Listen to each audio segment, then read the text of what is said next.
What's up, nerds? Welcome to Nintendo Power Block for December 15th, 2017. I'm one of your hosts, Corey Derrigan, alongside me, as always, that retro code, Edward Barnell. There's so much new Nintendo games coming out, and I cannot handle it. Yes! I know. Hello, everybody. Oh, man. Well, let's try this again. We started to record the episode, and none of the audio was being captured, and we were having a really good discussion. So, anyways, how are you, Ed? We're going to try this again. I'm doing great. He just excited from all the Nintendo news that was just dropped in. Like me and you just conversating, just like, oh, this is coming, this got announced. And like literally for almost 2 days, we have been talking nonstop about stuff that's coming out, but we'll probably get into that later. But we can get into it. We can get into it now. Like we were talking about like the roadmap that's kind of starting to form for Q1, Q2 for Switch. Like there's so many games coming out and that are starting to get release dates. Like not super AAA type things. Well, some of them are, but like some physical copies for indies, some special editions for indies, some kind of single A type games. So I'm going to run down that list real quick, actually. And yes. So Rocket League Special Edition's coming out on January 16th. It is already out digitally if you want it in all the DLC, but this comes with a bunch of DLC packs for an extra $10. I think it comes with something else too on January 16th. So look out for that. Lost Spheres on the 23rd. Wonder Boy the Dragon's Trap physical copy is coming out also on the 23rd.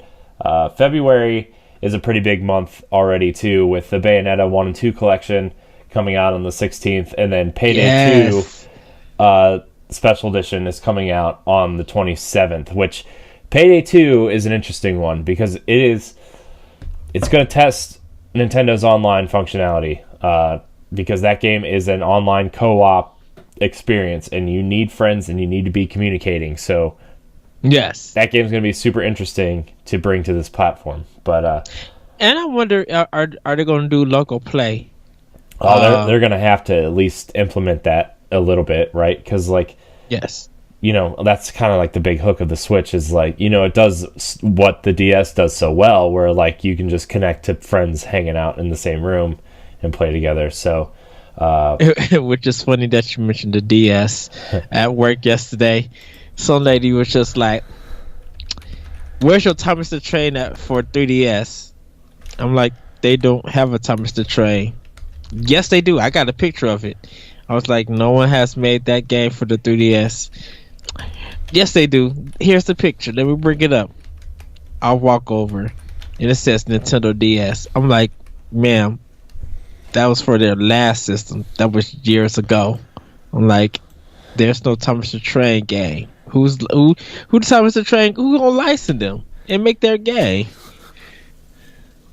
I mean, technically DS games play on the 3DS, so she's partially not wrong. I mean, she is wrong because she wanted it for a 3DS. Well, some people just don't know how to shop for games, Ed. That is true. That's why NGR Radio Spire Guide is available now. You guys can read it. Yeah. So, and then the last one that has a firm release date right now is the anime fighting game Blade Strangers, coming out on March 21st. So, if you're into them animes and them fighting games. Yes, which I have a question for you. Did Pocket Fighters ever come out? I was watching the Nintendo Indies Direct from February, and I don't know if that. Yeah, I don't know if that game ever came out. There had been some games that had some release dates. Are you talking about Pocket Rumble? Yeah, I think so. Pocket Rumble, like that 8-bit sprite Game Boy looking one. Yep, it's $9.99. Okay. Oh yeah, I was watching it and I'm just like, did that game ever come out? Yeah, it's $9.99 on Switch and it released earlier this year, it looks like. So okay. it's a Game Boy Color inspired fighting game. It's simple 2-button fighting mechanic, so it looks interesting. Yeah, I'll have to probably pick it up. Yeah. But, still coming in the first half of 2018 for Switch is Fire Emblem, Project Octopath Traveler, the Mega Man Legacy Collections 1 and 2, Fire Emblem, Yoshi, the Yoshi game, Kirby Star Allies, Wolfenstein 2. I don't know. I think I just named that twice. But there's still like probably 10 to 12 games still, like big games. Then that's not including indies. That's not including games that haven't been announced yet. Right. So, we'll see some sort of direct probably in the next, I was going to say a couple months, but it's really like the next 2 or 3 weeks. It's almost January, man. This year flew by. Man. Yeah, like Ed, Christmas, can you believe we've been doing this show for a year and a half? Yes. Jeez. Sorry. We're just I was actually going through all our shows that we have done from beginning till like now, and it just shows the evolution of the show. Yeah, I know, dude. Like, man, I went back to like look at the show that we like, because like Power Block used to be part of DNA, and like I was looking through those shows and then moving it over to NGR and then like adding all those shows up together. Man, dude, we've done so much Power Block and it's amazing. Yes. So, but yeah, man, before I realized the audio was not recording on the last discussion, we were having this discussion about how I posted this picture on my Instagram about I was teasing Power Block, and I'm gonna make a Power Block Instagram. I'm gonna make a Power Block Instagram so we can post like Nintendo stuff, and Ed, I'll give you the password and stuff so you can post there too. Just like maybe some amiibo or some fun Nintendo type stuff. So I'll probably have that announcement next week during our Game of the Year discussion. But yes. I'll have a special announcement at the end of the show for all you Power Blockers. You might actually enjoy this one.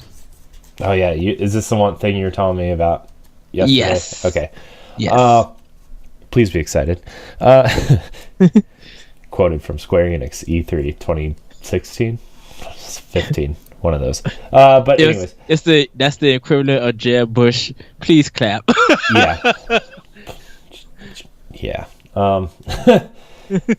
But I posted this picture of my Switch on our coffee table, and I put all the Nintendo published games or Nintendo featured games, like Mario plus Rabbids wasn't published by Nintendo, it was published by Ubisoft, so it has Mario in it. So I put all like the Nintendo games around it, and it was like Power Block Game of the Year discussion coming next week. I'm really excited to talk about it. And like some people were like, oh man, that looks cool, but other people were like, convince me to buy a Switch.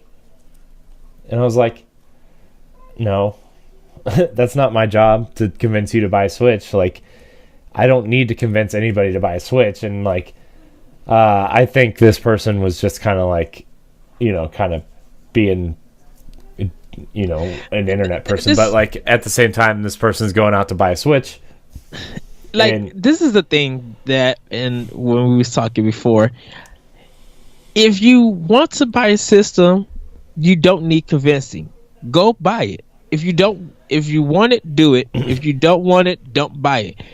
Yeah, and like all the platform holders, third party and indie games have there's reviews out for games. They have shown trailers to the directs.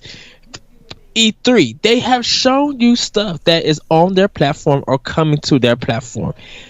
Now, if it meets your excitement and what you love about video gaming, go get that platform.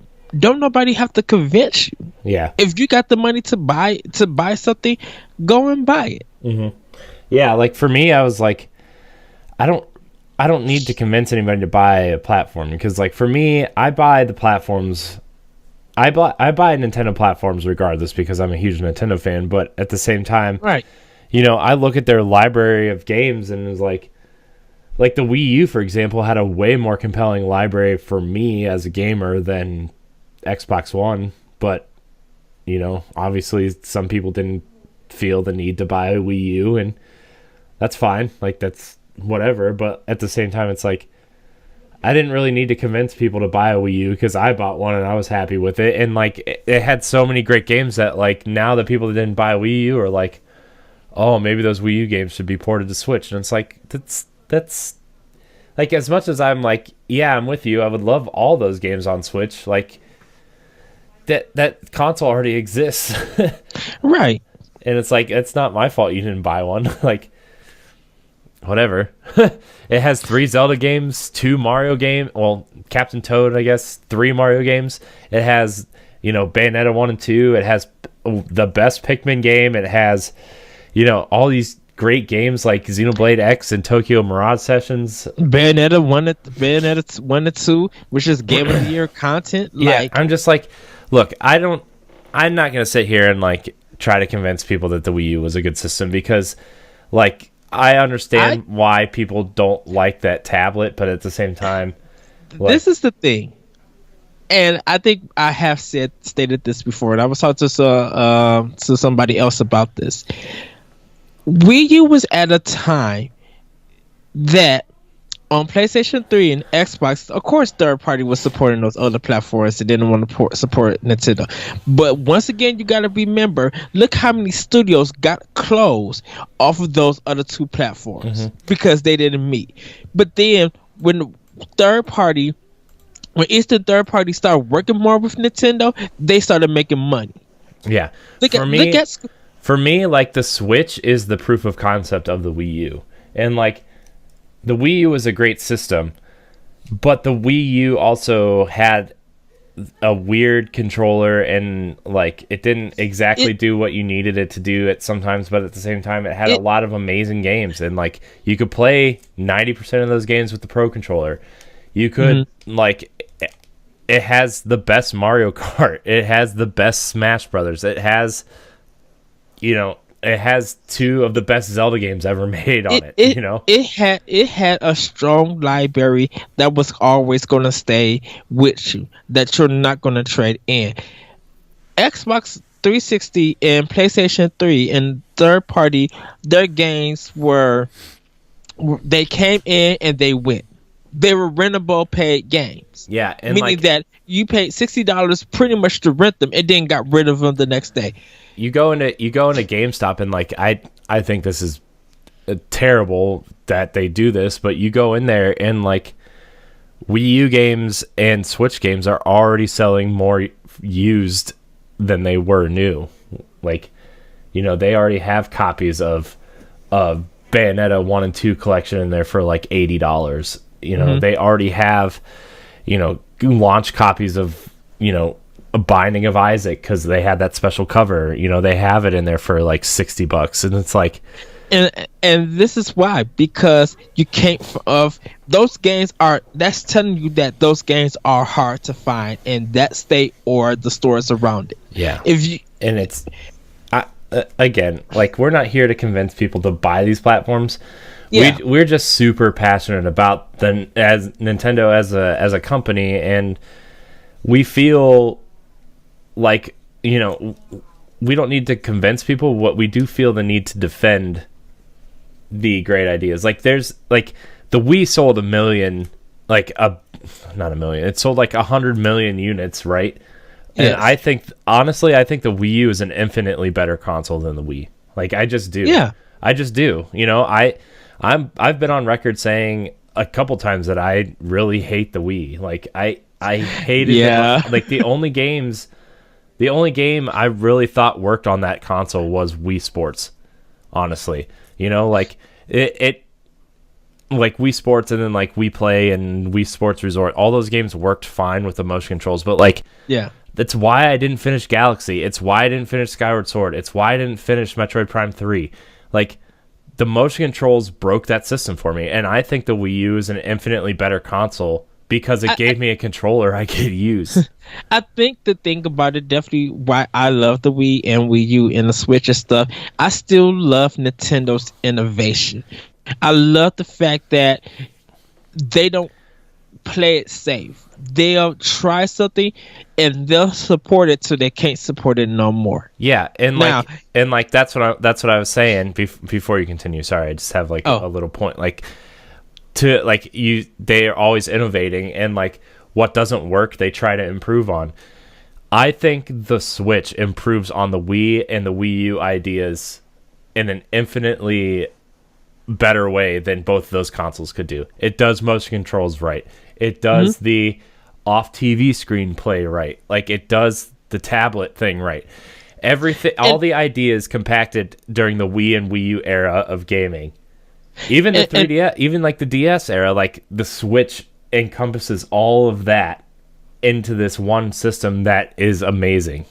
And think about it, the technology at each point in time that those systems were out, they were using old technology or some modify of that technology and getting the best out of it. Yeah. Now, even with Switch, with the technology that's used in there, some stuff don't have to be powerful. We talked earlier in our shows that sometimes a game art style and if the art style is still consistent with its frame rate, is all that we sometimes need. We don't need 1080p or 4K. That does. Look at Xbox One X and look at PUBG. That's the most powerful console system, and PUBG is running at 10 frames per second at some points and have bugs in it. Yeah. PlayStation 4 Pro. That still baffles me, man, that the Xbox One X cannot make PUBG perform correctly. Oh my gosh, that just boggles my mind. So if you guys want, and don't forget, I'm host of Arsenal X. I have to look at this stuff, and I had to talk about it. I had to defend it. I had to argue it. I had to research it and stuff. But it doesn't hurt me. But why of a system that's been marketing that's supposed to be powerful, and this also goes for PlayStation Pro, that they're still having these problems where with Nintendo, because they're not dealing with power and 4K graphics and all of this, that they're getting games that people are happy that are getting announced, that are enjoying these games that they're playing on, that are surprising and making a lot of money for any developers, that's getting a whole bunch of third-party Japanese developers onto the system, while Western third-party is slowly jumping on. Like, Switch right now is doing a lot for the gaming industry. And if you're a person who wants the industry to evolve and improve, look at what Nintendo was doing. They had whatever mistakes you feel like they made with the Wii U. Guess what? It's something that they learned to incorporate into their new system. Wii U didn't have or HD Rumble support. It didn't have that. It had to deal with the technology that they have. Now, Switch is something that you could take on the go and play on, that you could take the controllers off, so that's saving you money when you have kids or you have a family. You got the Pro controller that feels really nice, so when you actually get playing Dragon Ball Fighter XV and stuff like that, or with the Street Fighter Anthology Collection, let's say Microsoft released Killer Instinct for Switch, do some kind of deal. You're gonna want that Pro controller because you're gonna want that good feel of a controller. There's so much that Switch is offering that the other two don't offer. Mm-hmm. That they build up on hype and they're still not delivering. So if you want convinced of if you need convincing of why to get a Switch, look at your other two platforms or your other platforms and see how satisfied you are with that. If they're not meeting your satisfaction and they're not giving you what you thought that you wanted, then go and pick up a Switch and see what that offers. Play with somebody else's Switch. Take another controller off and do some gaming on a friend's house on one tablet on the go or at somebody's house. Like, do some research and actually give this thing a try if you need convincing. Yeah, and like, I love the Switch, and like, I don't need like 4K anything. Like, for me, the only reason why I upgraded to a PlayStation 4 Pro is because my launch PS4 like died on me, and I was like, for an extra $100 I might as well just get it. And like, it doesn't do anything, like, it doesn't have like a 4K Blu-ray player in it or anything. Like, it makes my games run a little bit better. It makes my games look a little bit nicer. But at the same time, it's like, games like Horizon look great regardless. And like, it doesn't matter to me if like, oh, I can see a couple more freckles on Aloy's face, or like, you know, it doesn't matter the draw distance because I can see so far anyway. Like, the Switch does interesting things because it takes these grand scale games like Zelda and Mario and Xenoblade and, you know, even Doom now and Wolfenstein. It takes these grand scale big games and allows me to play it on my TV and take it with me. And like, so many people, I think, want games on the Switch, want everything on the Switch, because so many people will sacrifice quality if they can take their games with them. Yes. And that's something we're learning, that okay, maybe there still is a dedicated space for like handheld gaming. You know, like, when this system came out, I would have told you that they would be crazy to release another handheld system, but at the same time, now it's like, well, there's a dedicated space for handheld gaming. Maybe they will try to put out a successor to the 3DS at some point. Maybe they will try to put out, I don't know, like a new version of the Game Boy. I think would be cool, to a cool throwback where like that, maybe it looks like the Game Boy Advance, but it's more powerful, you know, maybe not as powerful as the Switch, but like, you know what I mean? So yes.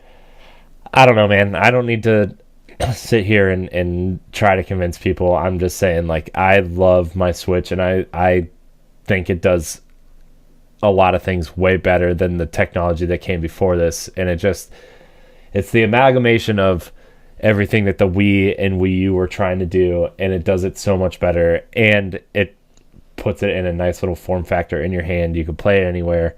So I don't know. And the games are great. That goes without saying. Nintendo games are great, and like, I don't care if they're sequels or new IP or anything. Like, Mario Odyssey's great. Legend of Zelda is arguably the greatest game ever made. You know, it has the games that are, man, did you see that meme going around that Nintendo had the last laugh because a Wii U game won Game of the Year? Yeah. But yeah, that was funny. But anyways, yeah, I love my Switch. I love the games. I like, you know, right now, like, this is a good transition into what we've been playing. Like, I've been playing Assassin's Creed Origins, and Me like, too. I would honestly give anything to be able to play that game in bed, doing the side quests and stuff, and like, do what I did with Zelda, where like, I would go do shrines and side quests and all these other things in bed, and then play the big story moments on my TV. Like, I would give anything to do that with Assassin's Creed, because that game is so big. Yes.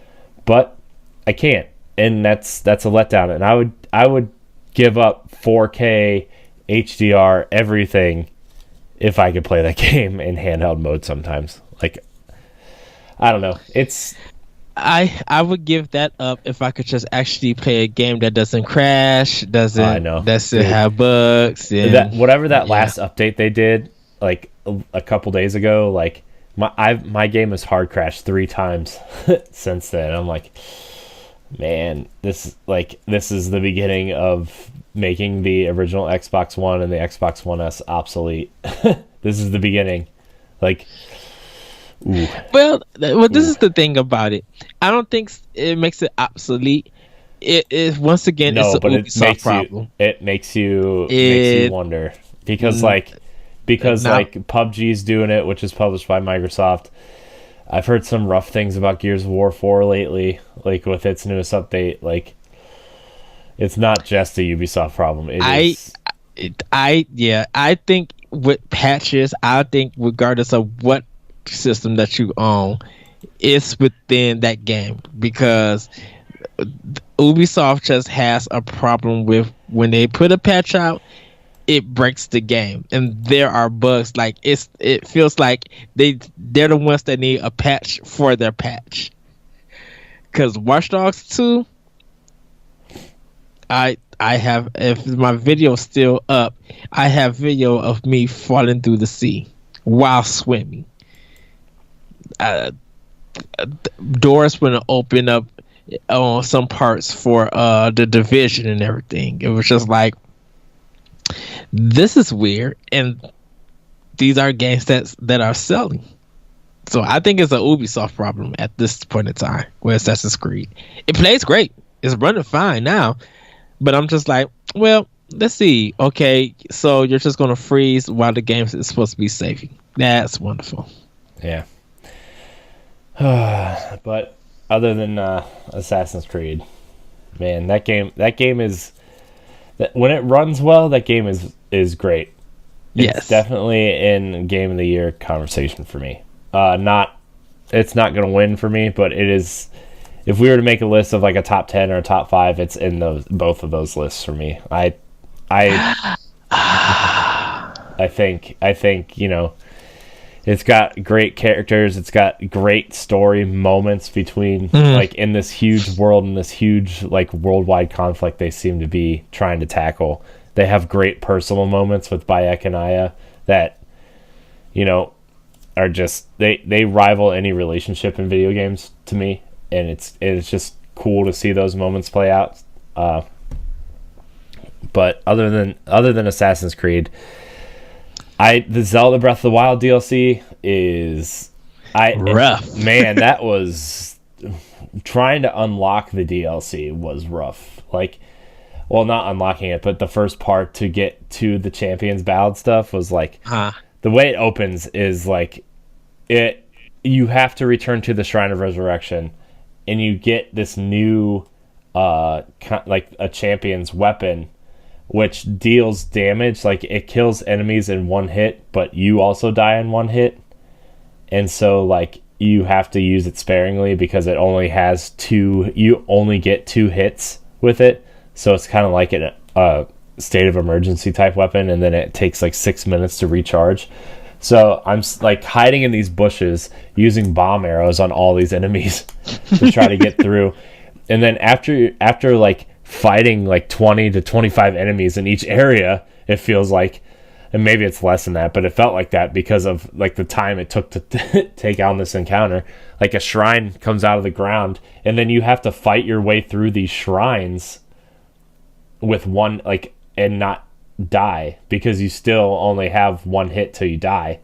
And then you complete all 4 of those shrines, and then there's 4 portals by each of the divine beasts already that take you into, like, probably, I haven't gotten this far. I've just done the shrines, and like the portals take you to that character's storyline, I'm assuming. And so that's the next kind of venture into that game for me. I've put Xenoblade on hold until I can beat Breath of the Wild's Champions Ballad, because, dude, everything stops for Zelda for me. Like, if something new in Zelda comes out, I'm doing it right away. And before I do like the Champions Ballad stuff, I want to get the new costumes and the new items lying around, and there's like 7 or 8 quests that revolve around those items. So that's next on the list for me. But the last couple nights I've just been playing Assassin's Creed and talking to you about all the cool Nintendo stuff, because Nintendo doesn't really have voice chat. And like, I know I could just turn on my Xbox and go into party mode and like, just talk to you through my Xbox while I'm playing my Switch, but that's a lot of work. I don't feel like doing it. And I apologize once again. It's like, once I get focused on the game, it's different than when we do pod and play. Oh, I know. Then like, I'm silent. I gotta tell people, I get silent and because I'm focusing so much on the game and stuff, and it's just like, well, like I want to participate in talking, and sometimes I can't because my mind is focused on the game and stuff. Because we could have podcast almost yesterday night Yeah. about some things. The last 2 nights, honestly. Yes. And like maybe we'll start doing that in 2018, where we just kind of like just talk and play at the same time, and kind of maybe stream it or something. Like maybe that's what we'll do. Which, by the way, starting next week, testing the NGR Radio Twitch channel. I think we're going to start live streaming all of our shows. Yay! So next week, up until the new year, it's like a tentative kind of test run. But in 2018, I want to have a full-on. We're streaming our live show. We're streaming our shows live on Twitch. So if you want to go to twitch.tv/NGR Radio and subscribe or follow, or I don't know how that works. I can't keep up with all these special words everybody uses to just subscribe. So hit whatever word that is to follow us, and you can watch us live when we record the day before. So, or a couple days before, or whatever. So, yeah, man, it's gonna be fun. It's gonna be fun there. But Ed, what have you been playing besides Assassin's Creed? Because so Assassin's Creed Origins, I'm playing, getting a little bit further in that. Getting a little bit more further in Yokai Watch, enjoying myself, literally laughing at this game and enjoying it. Feels such like a kid. But Xenoblade Chronicles 2 has got to be one of the most well-written, anime cliche, hilarious in almost everything in this game that I enjoy. I love the grinding, but just some of the stuff that is going on, it just makes me howl in laughter, and I'm loving this game. And I know, like Assassin's Creed Origins, I'm glad that's going to be in the discussion, but I'm bringing Xenoblade Chronicles 2 to the discussion. And I know a certain person has posted a certain answer, but I told him just wait, he shall see. Very good friend of ours, and I still have to podcast with this person about a certain game for PlayStation. You should know what it is right now. But Xenoblade Chronicles 2 is like giving me life for role-playing games, and I'm so happy because with Ni no Kuni 2 being pushed back to March, I now have time to really focus on Xenoblade Chronicles 2. I'm just like, oh yes, okay, I could breathe playing this game. Now, if Project Octopath drops sometime before Ni no Kuni, I'm going to have to like really rush through Xenoblade Chronicles 2 because I'm trying to not get everything, but I'm just trying to grind and do a lot of side quests, get my player up, and get them strong, just find a lot of blades, and just enjoy my time in this beautiful game because it still looks beautiful. I don't care if people say that it looks dated or whatever they feel like about the graphics. This game looks beautiful. I love the environments. I love the fights that I could get into. I love the party that I'm rolling with. Once again, the voice acting is good, and I can't wait to play more of this game. I actually started playing it off the dock. Like I took it to work this morning when I was dropping my sister off. When I was waiting for her, I was playing a little bit of it, being beating these wolves, but because of me finding the wolves, an ape decided just on his own to come jump in. But the ape is at level 54, and I'm just like, oh, that's wonderful. I'm at level 14. Nice. And you just want to jump in, but I am enjoying that game. So I am making progress. Still learning about the mechanics and stuff. And just going with the flow, and like I said, really, really enjoying this. So, and I really like the fact that they give you different blades, and those different blades are the weapons that you are going to be using, because I've been switching from Pyra to my other blade. And I think I probably got 2 more or 1 more that I need to get, because I don't know how many you could carry at a time that you could set. But right now, I personally got 2 blades, and love the fact that once you get that other blade filled up, you can switch it at any time and then use that blade if need so, and change up your strategy. But enjoying Xenoblade Chronicles 2. I'm sorry, everybody. I'm supposed to be getting to Neo Super Lucky Sale. I am going to be doing that at the time of this recording. After it, I'm going to be playing a little bit, trying to do an hour play of it, and then when we do our next show, I will give you guys more feedback for it. Nice. So yeah, that's what I've been doing. Nice. Yeah, and I still need to get back into Fire Emblem Warriors. I really want to just get through that game because I'm in love with everything about it too. Love beating up the enemies. Nice. So. Nice. Oh man, games, all the games. So, all right, let's get into these news stories. Let's just get through these because we have a very big question block for you guys today. So these news stories are going to be pretty quick if I can get to them. All right, so like we mentioned at the top of the show, Rocket League Special Edition is coming to Nintendo Switch on January 16th. This is the physical copy. It is already available digitally. For an extra $10, the physical copy will have Rocket League full game, the Supersonic Fury DLC pack, Revenge of the Battle Cars DLC pack, Chaos Run DLC pack, Aftershock DLC car, Marauder DLC car, Esper DLC car, and the Masamune DLC car, and then finally customization items inspired by DC Comics, The Flash, and a limited edition art print by Sonic's concept artist Jay Zhang. So cool.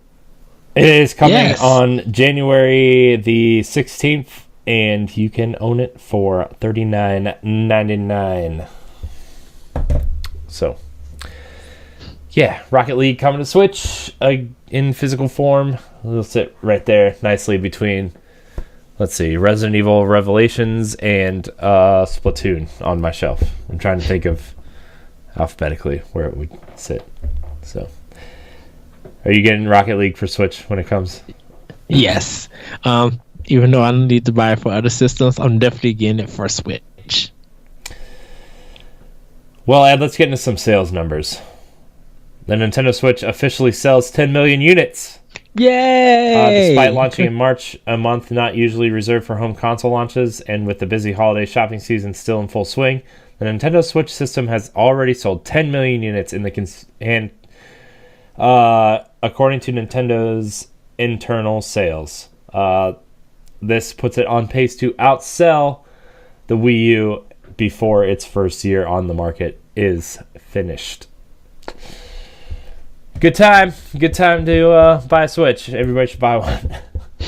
There's my convincing for this episode. That's really good to hear that they sold 10 million, and this is just before holiday sales. Like the Switch is the hot product for 2018 for consoles. Here's how I look at it, right? The holiday season's not over. Parents are buying it. Kids that don't get a Switch will be saving their gift cards they get for Christmas. So I think like sales through January, I think it'll probably sell that many units before January's over. So yeah, Switch is selling a ton of units. Good job, Nintendo. Good on you. Yes. Good on you. Speaking of sales numbers, Ed, Mario Odyssey, Zelda Breath of the Wild, and Mario Kart 8 have each sold over 5 million copies apiece. And that's pretty impressive considering Mario Odyssey's only been out for 6 weeks. Yes. And it literally after Black Friday, it became one of the hardest games to find. Mm-hmm. A lot of people will probably say, well, did it come in my area? Yeah. Because like stores in Illinois and where I'm at, you couldn't find one at all.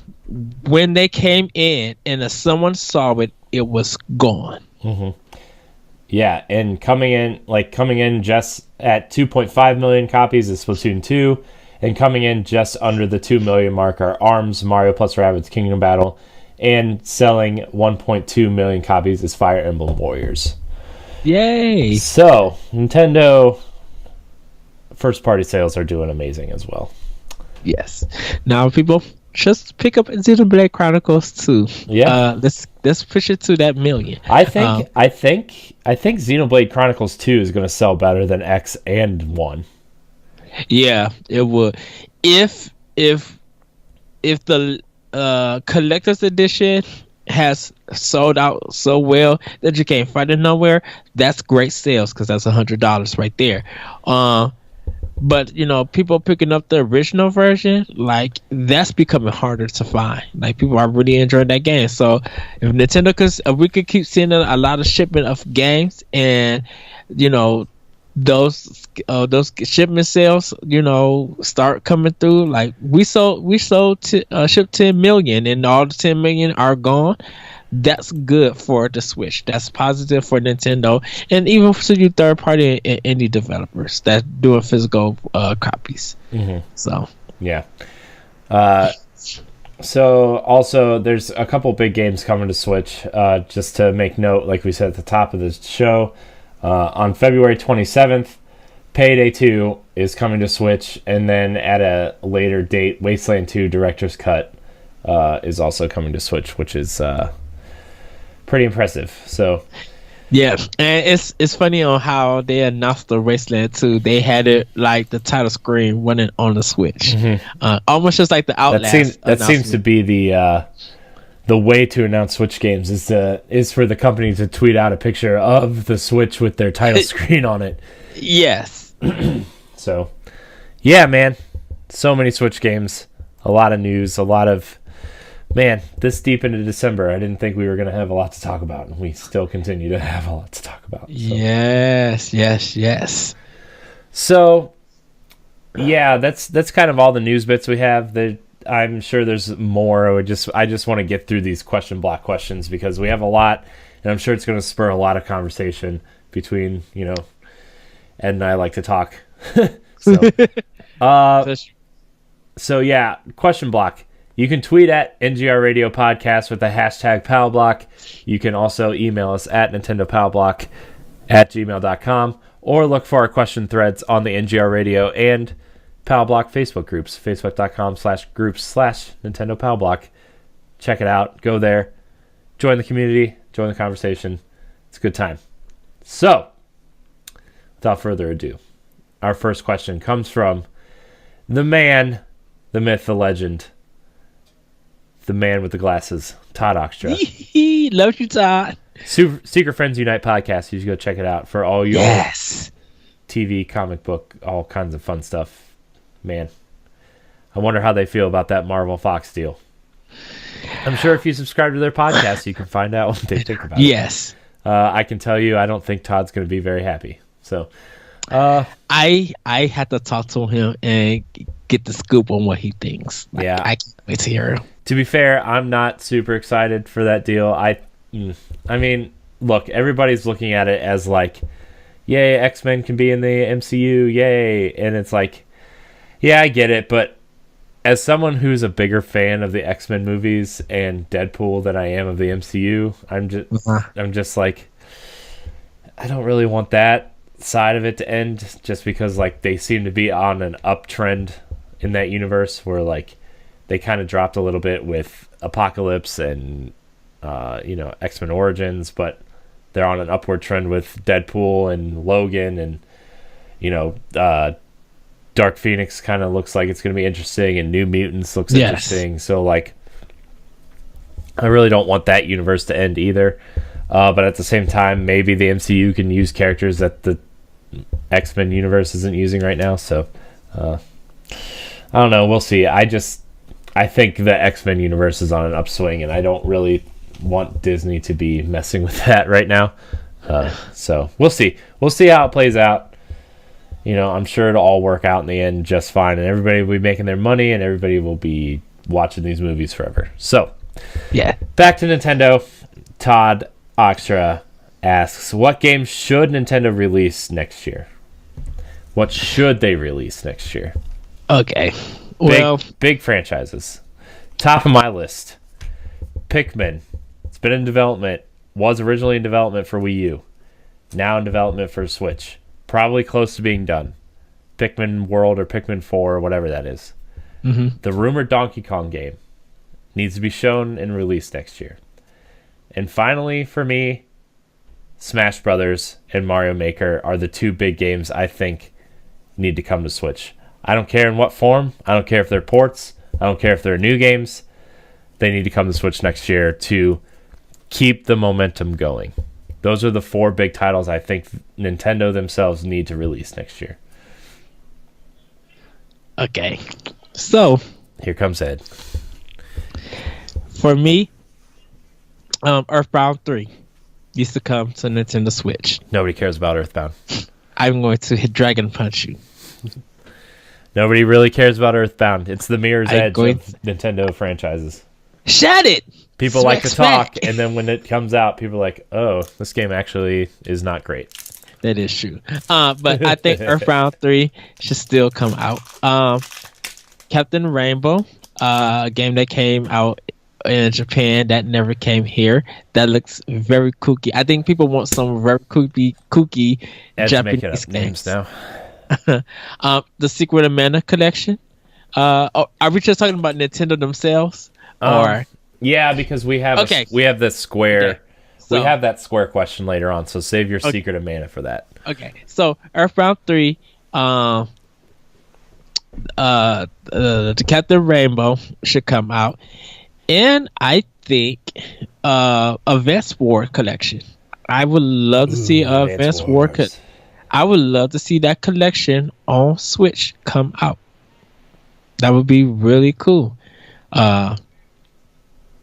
Last but not least, well, not so much last but not least. Of course, hopefully we get GameCube for Virtual Console. Yeah.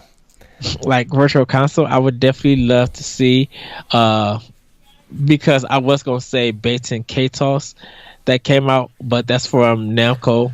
And With the success, I want to ask you about Baten Kaitos. With the success of Xenoblade seemingly going well on Switch, do you think it's time to bring back Baten Kaitos, or do you think they make a deal with Sega and bring back Skies of Arcadia? Sorry. Do you think Baten Kaitos would be successful on Switch with the success of Xenoblade seemingly? I think so. Yes. If Namco releases it on GameCube Virtual Console, it will. It literally will. Like $15. I still feel like $15 for GameCube games will make a good profit for those companies that missed it, because Baten Kaitos, regardless of what the reviews and sales was, a lot of people say it's really good, but there just wasn't no visibility about it.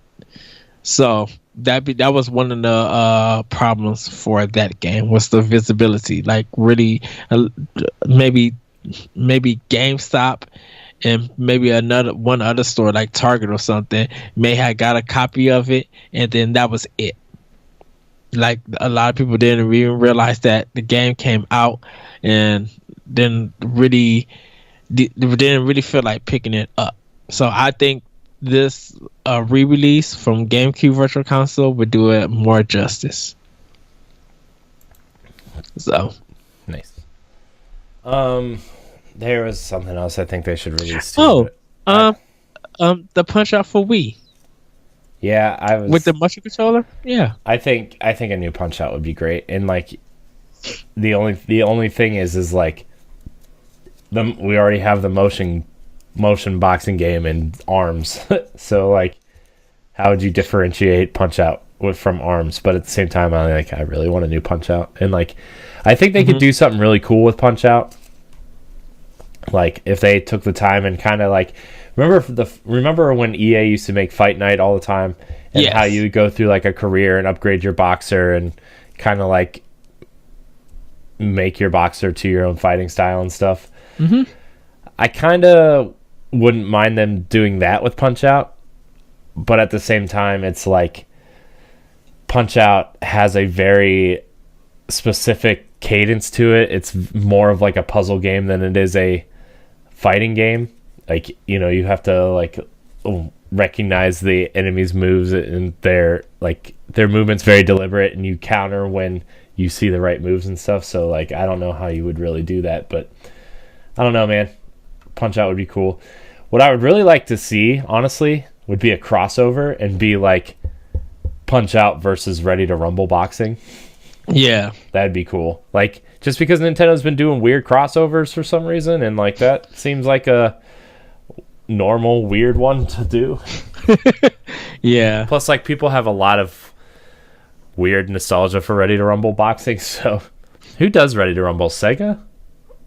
No, Midway. Midway. So yeah, so it would be probably, it would be Warner Brothers, because Midway turned into NetherRealms because Midway went bankruptcy. Yeah. Bankrupt. So, yeah, that'd be cool.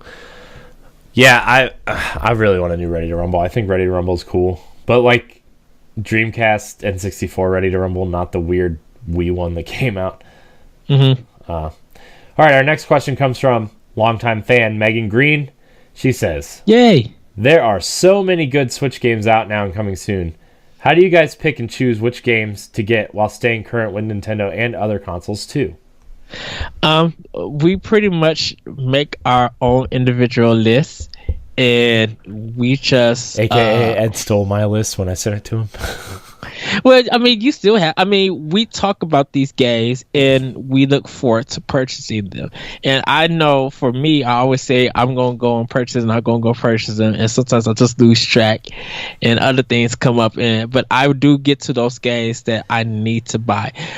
When it comes to me picking and choosing, my first thing is, hey, is it going to come into my job? Or if it's a special edition, for Nintendo, when I find out that the pre-order is available, I go and pre-order at my closest GameStop.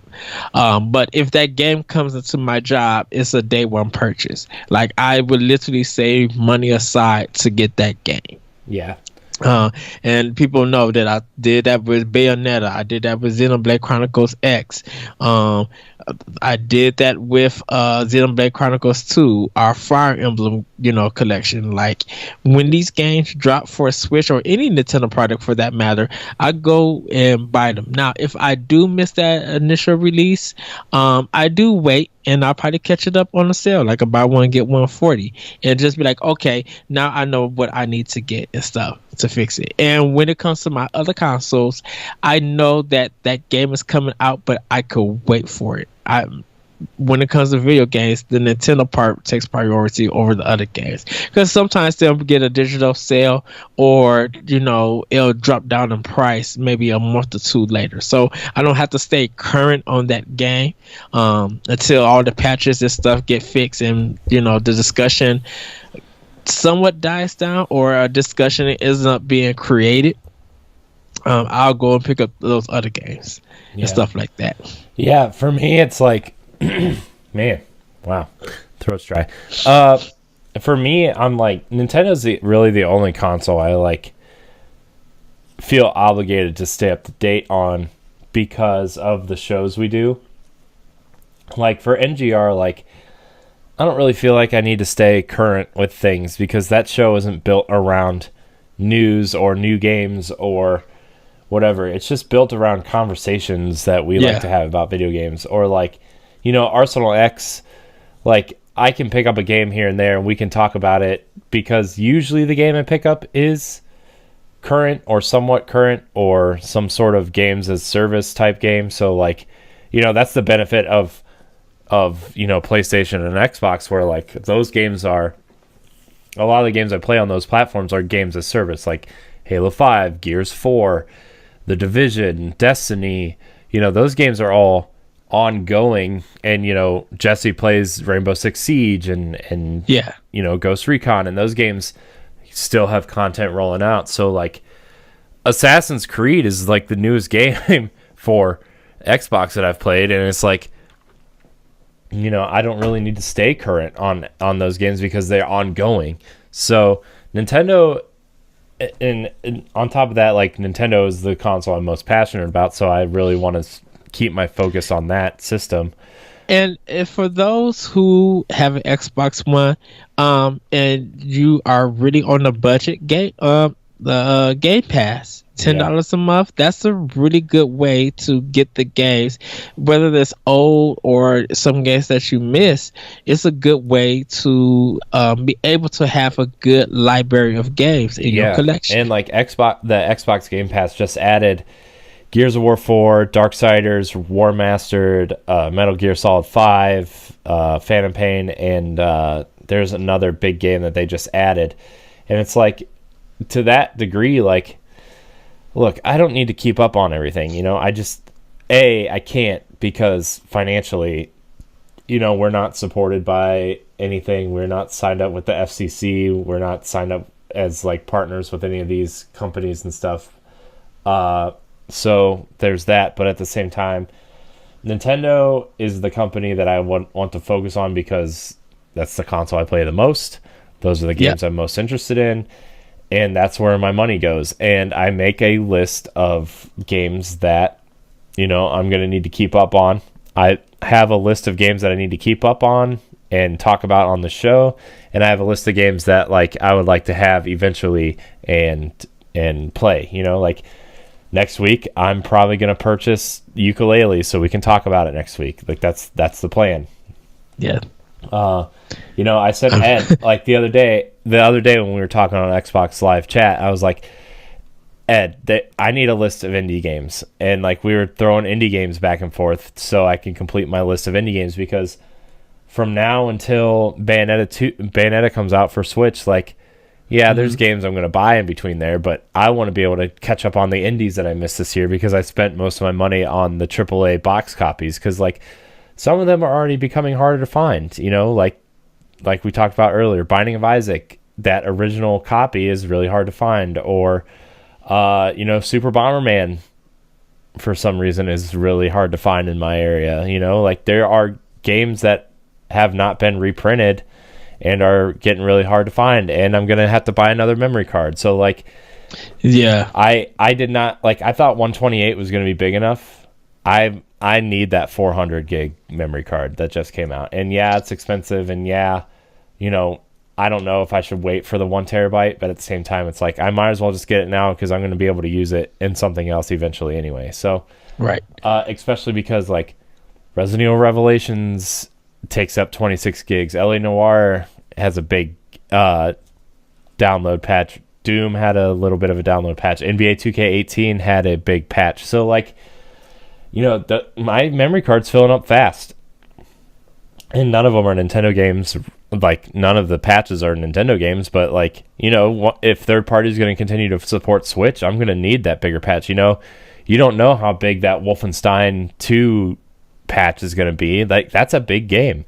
And you don't know how big of a download Bayonetta 1 is going to be. I'm assuming it's only going to be, like, maybe 10 or 12 gigs. But still, on a 128 memory card, that's 10% of the memory card. So, yeah, my next purchase is probably going to be a memory card and some indies that I miss, especially like Yooka-Laylee, SteamWorld Dig 2.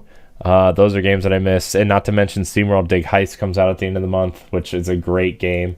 So I actually like SteamWorld Heist better than SteamWorld Dig, just because I like the strategy element more than the like, I like the Metroid style games, but SteamWorld Dig, like, when you can create your own path and do your own thing while adding the Metroid element to it, that's a little bit too much for me. But I do want to support that studio because I think they do great work. So, and I want to get SteamWorld Dig 2. It's due. So, yeah. But yeah, that's how I kind of keep up with things. And on Xbox, I'm gonna get Cuphead. So, like, there are games I will go out of my way to get on Xbox, but at the same time, like, I need to stay focused on this show, because this show is, like, out of the 3 console shows that we do, this show is my priority. So, it's that's kind of how I balance it. I make a list, and like when it's available, like right now, I have 9 games pre-ordered on Amazon just for next year, or beyond. So let's see, what do I have pre-ordered? I have Redout pre-ordered, which is the Wipeout style game that's coming. Blade Strangers, which is a fighting game. Wolfenstein 2, Bayonetta collection, Gear Club Unlimited. That's another game that's getting a physical copy in January. Wonder Boy physical copy. Project Octopath Traveler, Metroid Prime 4, Yoshi, Kirby, Battle Chasers, and the Atelier RPG. So, I mean, that's Switch is the console I play the most because, me and my wife, our TV room is different than the room that I'm recording in, obviously. So like, I like to take my Switch out there while we're watching some show that she's really into and I'm not that interested in. Yes. Like we enjoy watching shows together, but like I don't really care about TV. Like I could, like honestly, until we started living together, I didn't even have cable for like 7 or 8 years. So like there was a point where like Netflix and Hulu were kind of like my only source of TV. So I was just like, TV's kind of like a background noise. And that's when I discovered Game Informer Replay and stuff, that things that I could have playing in the background while I'm playing a game. Right. So to me, like TV's more background noise, and I like to sit there and play my Switch while we're watching TV. So I love the Switch so much. I just love it. Yeah. I'm like getting really excited and like hyped just thinking about it. Oh, dude, my blue Joy-Cons look so good. They look so good. I love that. Like I said, that picture that you posted is so beautiful. I love that. I was just like, this is Power Block right here. Yeah, the blue Joy-Cons. Yes. Yeah. I have to get my yellow ones. I keep seeing them at Best Buy, and we actually did get some at my job, but someone brought them up quickly. I want the yellow ones really bad. Like, I just want to have them because I think that yellow looks cool, and it looks better in person than it does like in picture. So that's all the Joy-Cons though. Like the neon red and greens, like I was like, nah, I don't really want those. But when I saw the blue in person, they're actually a little bit darker than what pictures show them as, and I'm like, ooh, perfect. And like I know I've told that story before, but I went into GameStop and they had a pair of blue ones because the customer that bought the neon, Switch traded in his blue ones because like he bought an extra set of red and blues to go with his red and blues, but then he turned around and traded the blue ones in because he only wanted the red ones. He traded those in towards Zelda. So like I got a brand new set of blue Joy-Cons for like the used price, and it was like, yes, thank you. So anyways, yeah. That was a detour. Our next question comes from Anthony Cantu from the Facebook group, facebook.com/group/Nintendo Power Block. Go there. With Square coming out and saying they want to bring old games that were never on any Nintendo platform before to the Switch, which game would you want them to remaster port to the Switch? I have a long list for this question. Okay, I sat, like, this question was posted last night, and I sat in bed thinking about this question. And I know your answer is going to be different. So I want to get mine out of the way because I know games that would fit on the Switch. So they've already teased Final Fantasy 15. I want Final Fantasy 15 on Switch. I want Kingdom Hearts 1, like the collections on Switch. I want Kingdom Hearts 3 on Switch. I want Tomb Raider and Rise of the Tomb Raider on Switch.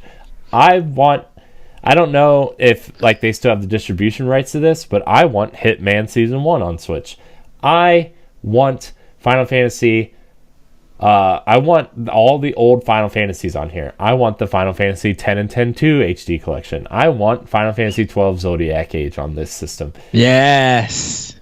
We were talking, I think, a smart thing to do with like after Octopath Traveler comes out, that team goes and remasters Final Fantasy 1 2, 3, 4, 5, 6 in that engine. That's what I want. I'm sorry, that was a long list. But I think it was a good list. And I think it's a perfectly plausible list. Maybe not all of them, but I certainly see some of them. Number 1, 2, and 3 on my list, though. Yeah. Tomb Raider and Rise of the Tomb Raider. I put those together. Number 1. Final Fantasy 15, I think would be a huge get for Switch. And the Kingdom Hearts collection are the 3 like main ones I want. But all those other ones, I think they're viable. The work's already done on Final Fantasy 10 and 10.2 HD.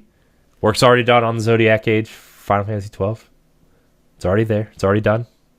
Just give it to me. Just put it on that little cartridge. It's fine. It's fine. Sorry, you can go ahead now. Okay. Ironheart. I think that's the name of it. It was a vertical shooter. No, vertical, horizontal. It was a 2D shooter that was on PlayStation 1. Very hard game. It's in a realm of art type, if you want to look at it that way. I would love to see that game come. I would love to see a remake of Chrono Trigger come to Switch. Or in the Octopath Traveler engine. Yes.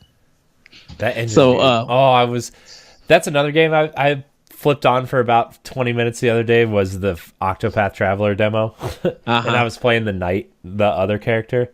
Yeah. Dude, that game is so pretty. Oh, I cannot wait for that game. It looks like everything looks like super amazing. The art looks like those flip books that you used to get in the images would like pop out of the page, like stand up out of the page, and then you fold the page over and the new images would pop up.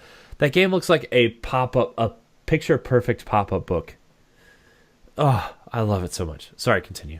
Sorry. I keep interrupting. I'm sorry. Dragon Quest 8, I would love for them to bring the Switch. Because as much as I love that game on my 3DS, and as much as I love it on PS2, PS2 when I played the original version, I would love for that to be on Switch on a bigger screen. It needs a little bit more attention with that. Or even Dragon Quest 11 and Dragon Quest 9, I would love to see ported to Switch when that comes of that era happens.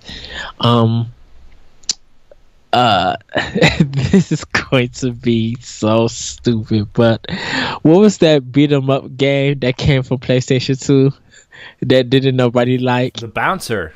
The Bouncer. I love The Bouncer, dude. The game was amazing. But it was awesome.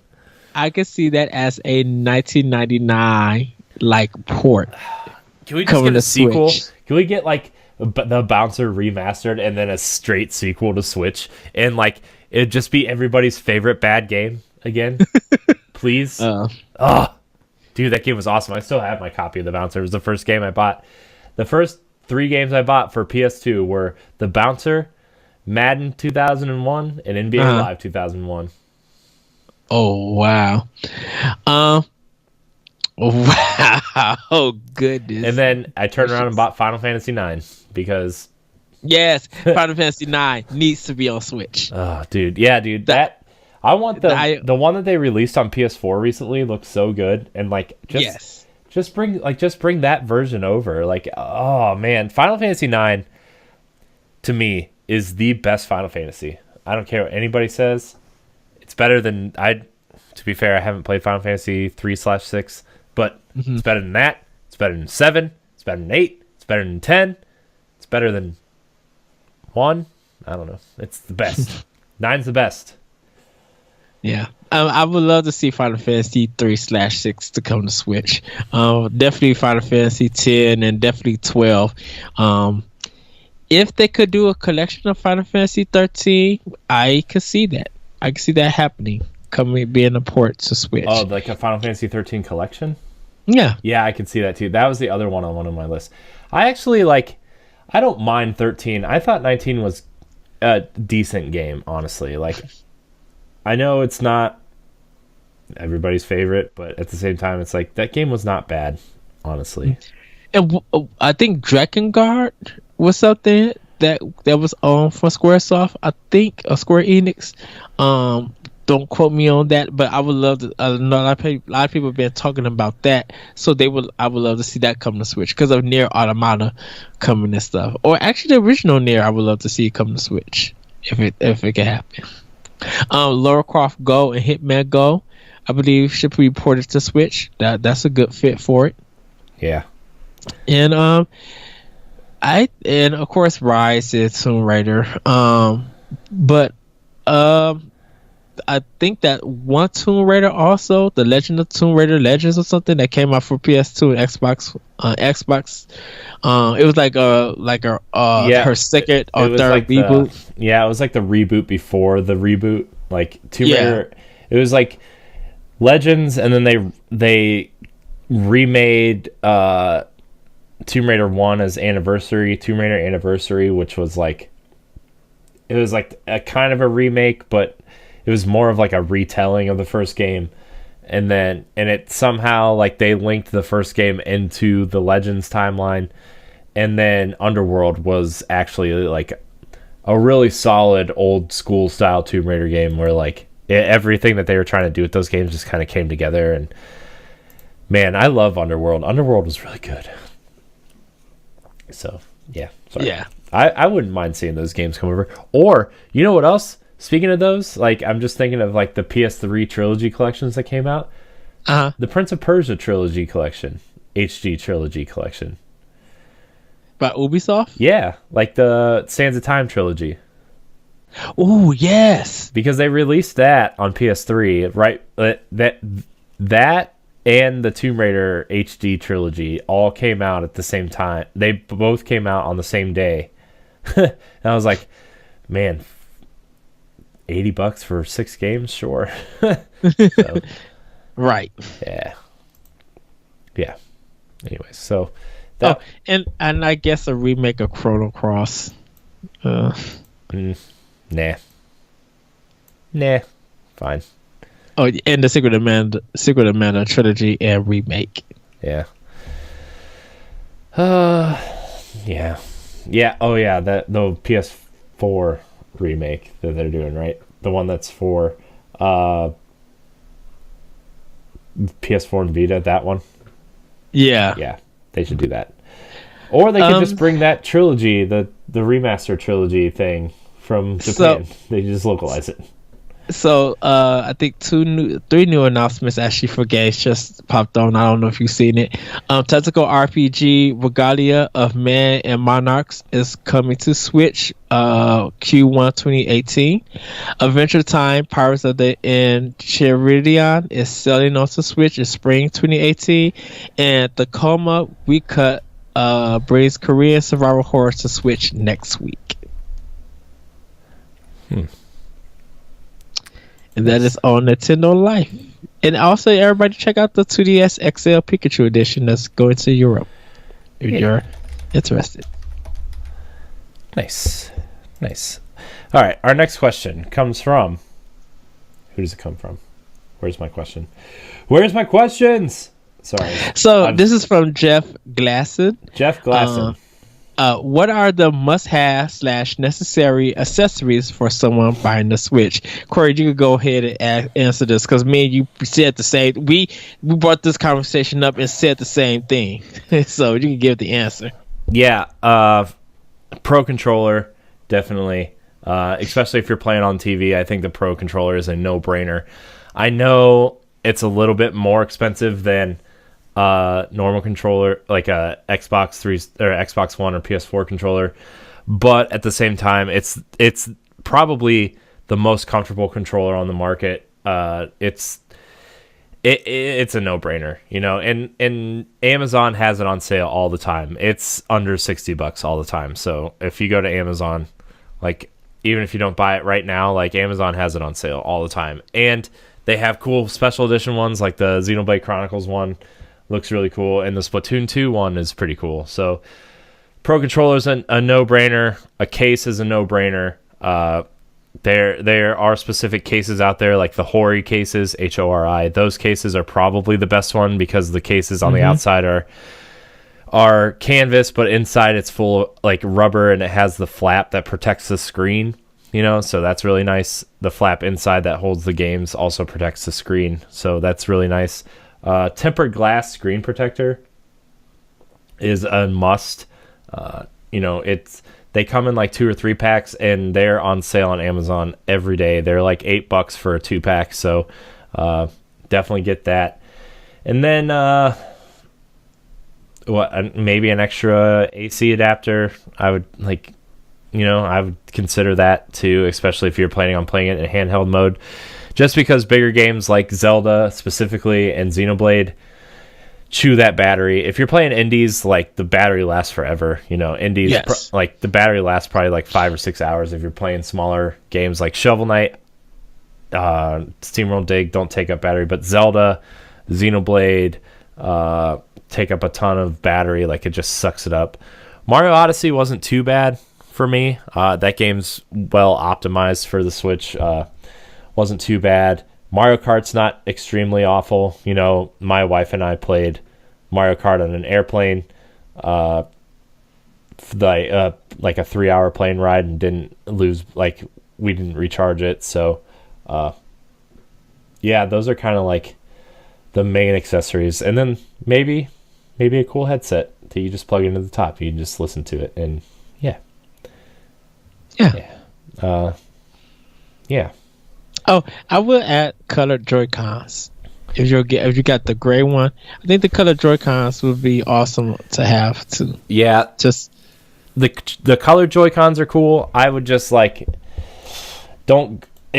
just wait till they become available in the spring, because like they are really hard to find right now. And I got lucky finding these blue ones, but the blue ones on Amazon are not available through Amazon, and they are the most expensive ones through like a third party seller. So just if you do go shopping and you see them, snag them up, because sometimes, once again, people forget that these things are in other retail stores, and if you go to the main ones, you don't see it there.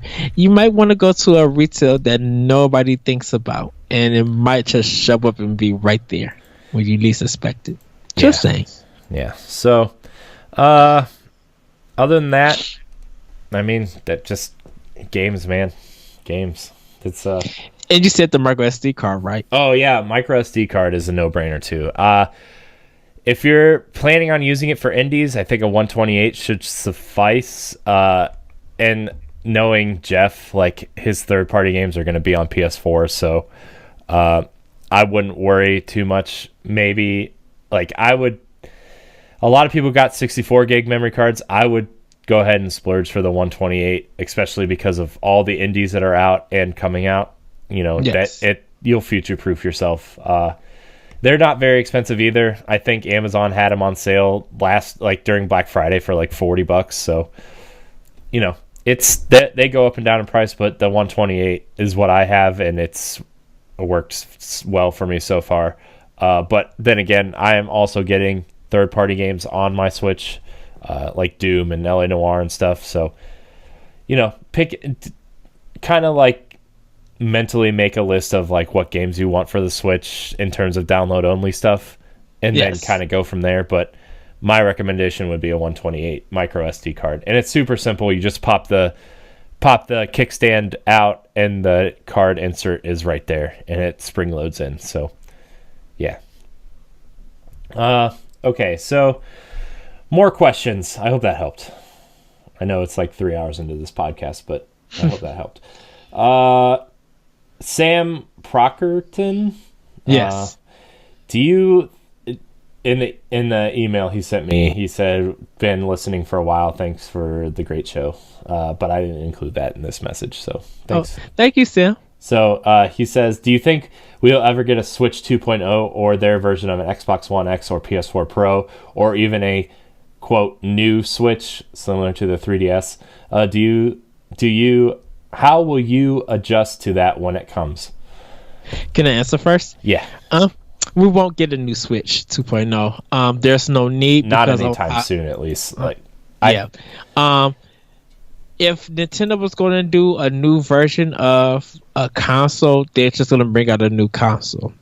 Yeah. There's pretty much nothing that they could do right now, but just provide updates to make the system run faster, do better. I said Corey when I was talking to him. There's some kind of engine that's coming to Switch for developers to make their games look better.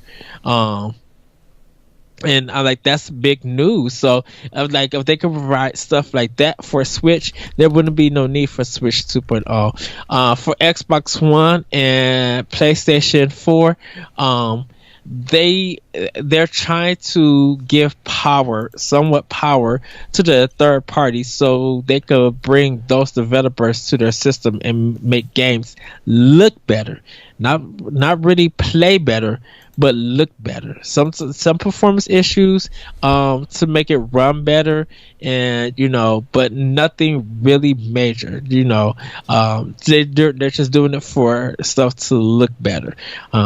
Because like we stated earlier, if PlayerUnknown Battleground isn't running that good on Xbox One X, and you need 100 plus some gig for a 4K patch for the system, it really wouldn't matter what system that you're going to be playing on and having.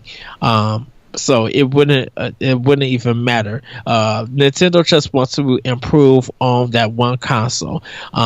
Now, something like 3DS, the reason why they probably improved it, because definitely with games like Monster Hunter, they need that analog to get it better. So normally with the DS or with their handhelds, they improve that over years, trying to make it look and work better. Not so much with their consoles. Now, how will I adjust to it if it ever happens? Me who work in the retail business, I just have to tell customers, be like, this is the newer version. They stop making the old versions and go about my business that way. I'm still going to be playing my original version of Switch. Won't be no need to upgrade it. Because even if it was like a Switch XL, it doesn't do me no justice that I have a bigger system when it's wide enough when I take it off and it looks good, and when I play it on my TV, I get the full package. So it doesn't do anything better if they would have did a part 2. So I wouldn't even have the need to adjust for that. Yeah, here's the thing. I think the Switch is doing fine right now. I think maybe 3 or 4 years down the road, here's the thing for me. If it depends on if third parties continue to support the Switch, honestly. And at that point, 4 or 5 years down the road, I think they will make a new console that is backwards compatible with Switch. And at that point, I think the Switch's lifespan will be kind of, I don't want to say over, but kind of moving into a new generation already, because Nintendo always releases a new system 4 to 5 to 6 years after. That's been their cadence since the NES. So at that point, I don't know. I think the Switch is, how do you capitalize on this concept again, is more of the question for me, instead of do we need something that's more powerful inside? And maybe we'll get that, maybe we won't. I don't think Nintendo's in a big hurry to do that, because their games run fine. Their indie games run great. Their games run great. In third party, if they want to be on Switch, need to adjust to that. So, if third party continues to support the Switch, we might see a quote unquote new Switch 3 years down the road, and people who haven't bought one will just buy that one now, and then early adopters will either upgrade or say, you know what, I'm fine with this. It's going to be similar to the 3DS. A lot of people were fine with their 3DS, and look, the only people that upgraded were people who either A, wanted a bigger 3DS, or B, wanted the few exclusives to that console, or wanted to play Super Nintendo games on their 3DS, and I just, I bought a new 2DS Because I didn't care about the 3D, and it just happened to have the new stuff in it. So it's for me, like, if they did that, I would probably get one and let my wife play the old one, because she plays Mario Kart and stuff like that on there, and it probably, I'd keep it, but at the same time, it's like, I don't really think we're gonna get one. I don't think we're gonna get a redesign or a new reissue or anything. Even though Nintendo has a weird history of doing that with consoles, like, I don't think we're gonna get one for Switch. I just don't. Except for the simple fact that the Tegra 2 chip is super cheap now, which is the chip they probably should have gone with in this system. And the Tegra 3 is coming out soon. So, maybe, but doubtful. Yeah. So, Yeah. Okay, new question. Our next question comes from Brad Thompson. With the success of the Switch, is it time that Nintendo drop the DS systems and push everyone in a single hardware platform? Nope. That's all I gotta say. Nope. Yep. My answer is yes. No. My answer is yes. I think Nintendo. Okay. Here's the thing, though. Should we battle? No. Here's my realistic answer to that question. The 3DS has a lot of great games on it, right? Yeah. I think Nintendo first party development focusing on Switch primarily. I think all their first party studios are working on Switch. That said, Nintendo has done some interesting things with licensing out their IP for 3DS development. Samus Returns is a good example. The Mario and Luigi remake is a good example. There's a lot of games still coming out for the 3DS that are, like the B teams of studios, like Ultra Sun and Moon is another great example of primary team working on Switch games. B tier team working on the sequel to Sun and Moon. That's the direction I think the 3DS is going to go. I don't want to say the quality from a first party perspective. Yeah, that's what I'm getting there. Just listen. I don't want to say the quality of the games are going to dip, because I don't think that's how it works. I've always said that Nintendo used the DS and the 3DS to experiment with things, and then if that experiment works out, they make a quote-unquote proper version for their console. Metroid Prime Federation Force is my prime example of that. I made a Prime joke. Metroid Prime Federation Force, cool multiplayer idea. People were mad because we didn't get Metroid Prime 4 yet. Guess what? Metroid Prime 4 is coming out. I would love a Metroid Prime Federation Force on the Switch at some point. Personally, I think that game was fun. I think it was great. I think it was not optimized for the system it was on. That said, Switch has dual analog sticks, has a proper controller that can handle first-person shooters, has a cool loot-based driven IP. Like, Metroid Prime Federation Force could be a cool multiplayer game on Switch someday. I think that a lot of up-and-coming developers, indie developers, third-party developers with like either training teams or having a team of younger developers will still develop for the 3DS. And I think a lot of the software will start scaling towards kids, because for all intents and purposes, the Switch is kind of an adult console. A lot of adults are buying it. A lot of the content is geared towards adults. And the 3DS line is a great line for kids to start gaming with. Has a lot of great titles on it. Has a lot of good upcoming titles on it. And so I think the 3DS will primarily rely on third-party development and contracted IP work from Nintendo with other developers. Here's my take on it. Good answer. Good answer.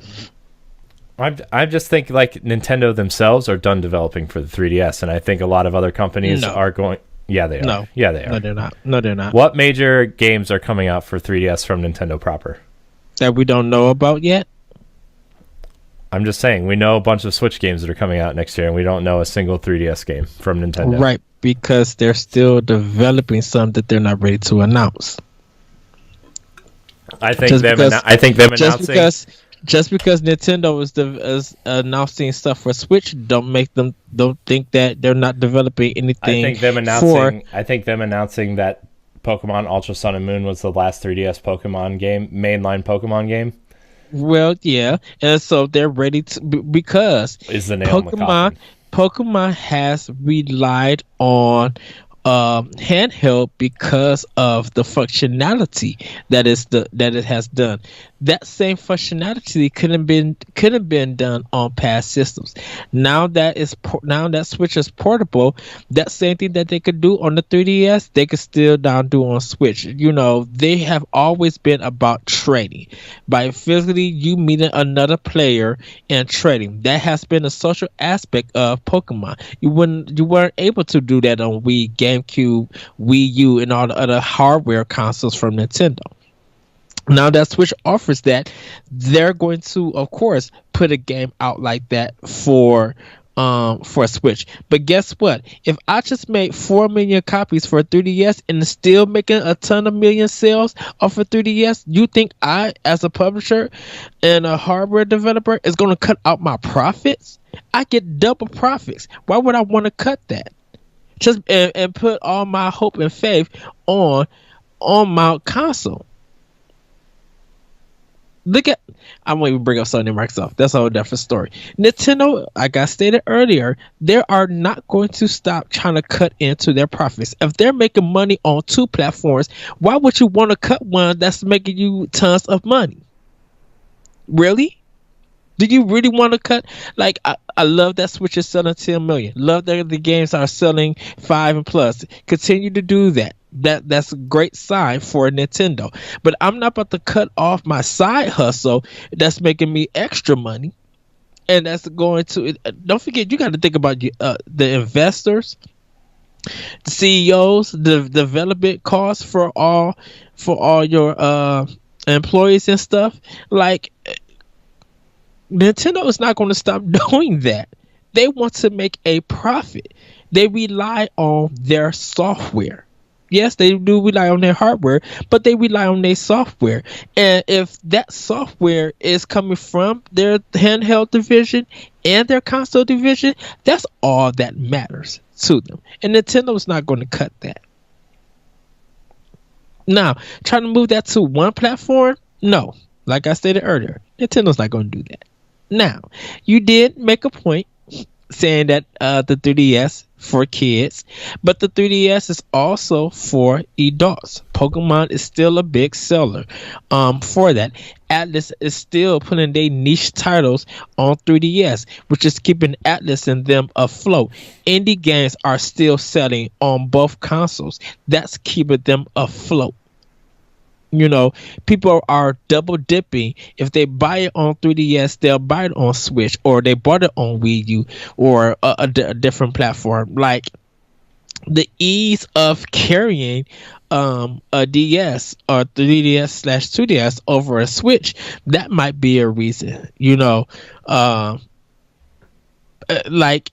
You kind of got to think outside the box that when it comes to Nintendo, when it comes to a business standpoint, they're trying to hit everyone in every market that they could hit. And if the 3DS is hitting that market along with Switch in the future, they're going to continue to keep that going. And what they're going to do next is they're going to continue their handheld business and bring out a new DS or a new handheld system that can't be done with the Switch. Now, it might be transferable, like they might have some components where each other, reads each other in case. So let's say I left my Switch at home, but my next handheld can still play with your Switch. They'll do that. They're going to look into something like that. But they're not about to stop doing the DS line anytime soon. Nintendo probably still got some titles. We still got a Nintendo Direct to look forward to. Yes, we got the sushi game that I'm definitely crazy about that's coming from 3DS. But we don't know if there's going to be a new Rhythm Heaven. We don't know if there's going to be a new Mario game. We don't know if Square Enix got a Bravely Default 3 coming out. We don't know if Elite Beat Agents or some kind of music rhythm game besides Rhythm Heaven coming out. Like, there's tons of stuff that indies, third parties, and Nintendo that haven't been announced yet for their handheld system, and they need the 3DS right now. Switch is good and stuff, but if Switches are selling out and they can't get more in, that's slowing their that's slowing their profits from going. 3DS helps Nintendo profits continue to be fluid. So Nintendo's not going to get rid of the 3DS and put all their baskets on the Switch. No. From a business perspective, no. I didn't say like right away. I just meant like probably in the next 18 months. I would say a new 3DS, a new DS or handheld will be coming out. I believe at E3 this year or next year. I don't know. We'll see. I do think they're going to make another dedicated handheld. Mm-hmm. Just like as much as I don't want them to, like I still think they're going to do it because that has always been integral to their business model. And like, the Switch changes things in that respect, but at the same time, like the Game Boy and DS lines have always been integral to their business model, and I don't see them going another generation without having one. Whether they keep up with the 3DS, which I don't think they are, or just make a simplified gaming device similar to like a Game Boy Advance, but like I think that device would be a cheaper option for parents to give to their kids, and I think it'll have simplified versions of Mario and stuff like that on it. It's hard to predict these things. I don't know. I just don't know. And like I would like to see I would like to see a handheld line, but at the same time I want Nintendo to focus on the Switch and make the best possible software for Switch and have all hands on deck. But at the same time, if third party is going to continue to support Switch, they could teach these new up and coming developers on their handheld system that might have the same architecture that the Switch does, and that way when they make these handheld games, it's an easy transition for these new developers to move up to the Switch or whatever's next after they develop these games for this handheld. You know what I'm saying? Like, I'd see it more as like a cheap, viable option for parents to get their kids something to game on, and B, a way for Nintendo to train up and coming developers, because like, it's sad to think about, but Miyamoto and Aonuma aren't going to be there forever. Some of these developers aren't going to be there forever, and it's time for new age. Yeah, it's time for them to start thinking about that and have people training on other. And we've seen games come out like, ARMS is a great example. Splatoon's a great example. Mario 3D World is a great example. Of these teams taking on these challenges. But, if you want to make full-fledged games, maybe that's a direction to go. So, yeah. Handhelds. Yeah. Still kicking. Still viable. Still. And, hey, do you want Nintendo to stop making, like, Super NES and N64 and those kind of games and stuff? I want them to stop making the classics and just put them on Switch. Even though I like the classics. I think they sit very nicely under my TV over there, and they play very well. But yes, I wish the classics would come with a download code for Switch and let me play them on my Switch when I'm not sitting in front of my TV. By the way, Super Nintendo controllers work fantastic on the NES Classic. Yes. Throwing it out there. And much more comfortable, might I add. So, our last question comes from Twitter, from CodFanFF. He asks, what competitive games would you like to see fit on Switch? And he says, Overwatch for the win. And I'm like, we talked about that last week. But I would like to see Nintendo. I'm telling you, man, Metroid Prime Federation Force 2. A loot-driven game where, like, you find the cool weapons and you find a cool meta similar to Destiny. And, like, yeah, please. Yeah. That's what I want. That's what I want. Watch our Tuesday show to hear our discussion about that. Yeah. I mean, we didn't really talk about a lot of competitive games. But we talked about, like, League of Legends and Dota and stuff like that. I think the only one that I would love, because Splatoon, I believe, is a competitive shooter, and it's doing a great job. I think I would kind of, and this is going to be really out there. Some people might think it's stupid, but I would love to see Dance Dance Revolution to come on Switch as a competitive game. People still play that at the arcade. They still remember the moves. I think that would be a genre, mixed in with the competitive space, to be something to watch on stage, live TV. Yeah.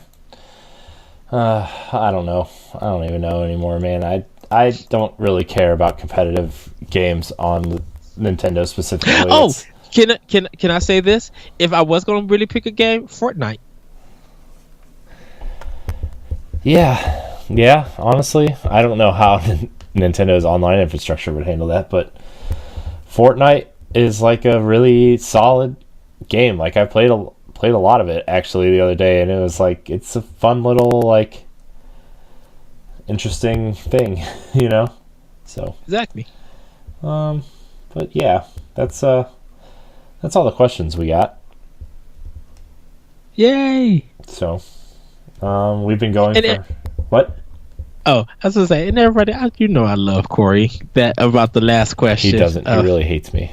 No, I love him. If I didn't love him, I wouldn't have sent him the Nintendo Classic for Christmas. Here's the thing. Ed and I love Nintendo a lot, and we disagree on some things, but we're not arguing. We're debating for the simple fact for a good show for you guys. And, like, difference of opinions is what these shows are built on. And, like, I don't care if I think Edward's conversation pieces are a little out there. It's fun to talk about. You know, I come from different viewpoints sometimes, and it's not like I understand, like, a lot of people still like the 3DS. I really do. I just, like, man, I don't know how they would continue that or put out a new line with something that, like, is so successful already. Like, if Switch wasn't so successful already, I would have thought the 3DS would have lasted 2 or 3 more years. Mm-hmm. I don't know how they do that. Like, would you put out a Switch Lite, one that doesn't dock, a little mini portable one? Like, I don't know how you would do that. Going back to the last question, like, how would you do that? I don't know. Yeah. I like the 3DS. I think it's a great system. I just think it's had its run, but at the same time, it's integral for Nintendo to have a separate line of handhelds. It's just Nintendo. They've always have, and they always will. They always will. You know? Yeah. And so, you know, I would like to see this 3DS continue, honestly. I don't think Nintendo wants to do research and development on a new system, and I think the 3DS is perfectly fine. And I feel like they've already started. I think they've been starting. I think they've been research and developing things since the 3DS launched. You know, like, I think that's why we got a 2DS. I think, you know, like, hey, in case 3D doesn't take off, we have a system that doesn't do 3D and it does the same exact thing, and which is what I have, and I like it. Which, by the way, for our Game of the Year discussions, I still need to play Fire Emblem and Metroid a little bit to have conversation, because I don't think, like, as much as we talk about Switch, there are some pretty decent 3DS games that came out that deserve a nod in the discussion. Yeah. And I know in the World 1-1 chat, Larry and I were talking about, and a couple other people were talking about, should remasters count? Should remakes count? Should, ports count? And, like, does Metroid Samus Returns deserve a nod for a Game of the Year consideration? And, like, to me, if it's a full-on remake of a game from 20 years ago and it plays differently, it's almost a totally different game except for the bare bone structure of the game. Like, for me, Metroid Samus Returns deserves a shot at that. Yeah. But something like Mario and Luigi Superstar Saga doesn't, because I think it's just pretty much like a remaster. Or something like, honestly, I don't think Final Fantasy XII Zodiac Age deserves to be in the conversation, just for the simple fact that game, like, outside of America, that game came out everywhere that way. But the thing with Final Fantasy XII, though, is that it's an international version that never came to America. I know, so that's why that is up in a discussion. My point is like, that game already came out. Like, the international version came out everywhere but America, and you can import that game, and it's already been out. It's just an HD version. But see, the thing about it is, you had to, at the time in Japan, when it came out, you had to mod your system in order to play it, or have a Japanese PlayStation 2 when it came out. So people here in America who's playing it on PlayStation 4, that international version, and definitely with it being sped up, people never got to play that. We did not get to experience that version of the game, because they fixed a whole bunch of stuff that we in America never got.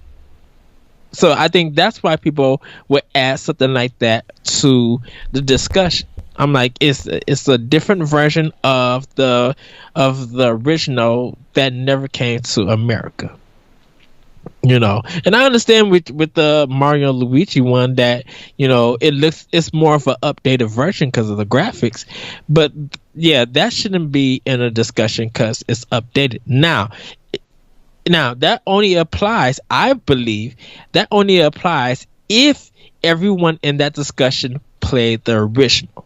If no one has not played the original and everybody has tried this newer version, then that should be in the discussion of Game of the Year. And people like it because they didn't play the original. Yeah. Yeah. That's a discussion for another day. In other words, that's a discussion for tonight, because we'll probably be playing Assassin's Creed. Yeah, for real. So be like, Corey, get online. I'm already waiting. So, I mean, we'll figure it out. I think. Yeah. I think there's a lot to be discussed, and, like, now we're getting into that weird discussion where do early access games count as Game of the Year? Like, oh no, like, like PUBG has been considered for Game of the Year on multiple websites, and it's like, I'm not trying to sit here and say that game is like Game of the Year or not. I'm just saying, like, it's being considered by other websites, and that game is technically doesn't have a 1.0 release date on Steam. So, do you consider that? And it's just like, I don't know. It's Game of the Year is hard, because everybody has a different Game of the Year. So this is the reason why I feel like that game is not Game of the Year material. I was telling Larry this. I was just like, because of a game based off of popularity and sales, that is the only reason why it's Game of the Year. What have we talked about with PlayerUnknown Battleground? We haven't talked about the gameplay. We haven't talked about how it changed the industry or what innovative stuff. Like, we didn't do none of that. It was a mod off of something else. Mm-hmm. And it was a fan project. A publisher ended up buying it, or they teaming up, and they end up releasing it for consoles and PC. Yeah. Well, it's... that game's in a weird position because, like, I do think it deserves some recognition in terms of, like, what it's done for multiplayer gaming and, like, that type of game has really, come to the forefront of competitive multiplayer gaming. But at the same time, like, I haven't really seen it run on PC. I know it's kind of broken on PC a little bit, but if you watch the Xbox One footage that just came out, and like, man, that's some rough game to be considered game of the year. But like, you watch the PC version. The PC version looks good. It runs okay. Like, they haven't rolled out their final version yet. It's coming on January or December 20th, I want to say. So it's that game is interesting to discuss. It's maybe we'll talk about it on Arsenal X this weekend. Because because you and I are doing Arsenal X this weekend. Jesse's out of town, so which, by the way, that audio, I need the audio for last week's episode. Yeah, I got to mix it in Audacity and just said, oh, sorry. So apologies in advance. Arsenal X is going up with this episode probably. So, but there's a lot of. I think game of the year, honestly, it comes down to, like, at least for NGR, like, your personal thoughts on the games you played this year and, like, the games that came out this year. Did you enjoy them? Did you play them? Did you, like, Final Fantasy 12 could be one of your games of the year. And, like, for me, my what do you call it? Like, standards for game of the year might be different than yours, and that's okay. And we're allowed to have that discussion. It's the thing is, like, buy the games, you have fun playing them. Buy the games you want to buy, play the games you want to play, and then we'll have the discussion about the games that you love. Like, that's kind of what this thing is built on. So, yes, yeah. So. Man, I just want to, like, keep podcasting forever, but I know this episode's going long, so we'll cut this and save some stuff for another time, I guess. So, we still gotta do our bonus episodes sometime in the future. Yeah, we do. So thank you guys so much for watching. This has been Nintendo Power Block. Remember, you can find this show on Tuesdays and Fridays on your favorite podcast service of choice and on our YouTube page, Nerds Gone Rogue. Like, subscribe, and share. Rate us, comment, all that good stuff. Follow us on Twitch now. We are going to start streaming the episodes live. I'm going to try to figure out a set schedule for show times and everything, so like there's a consistency to that as well.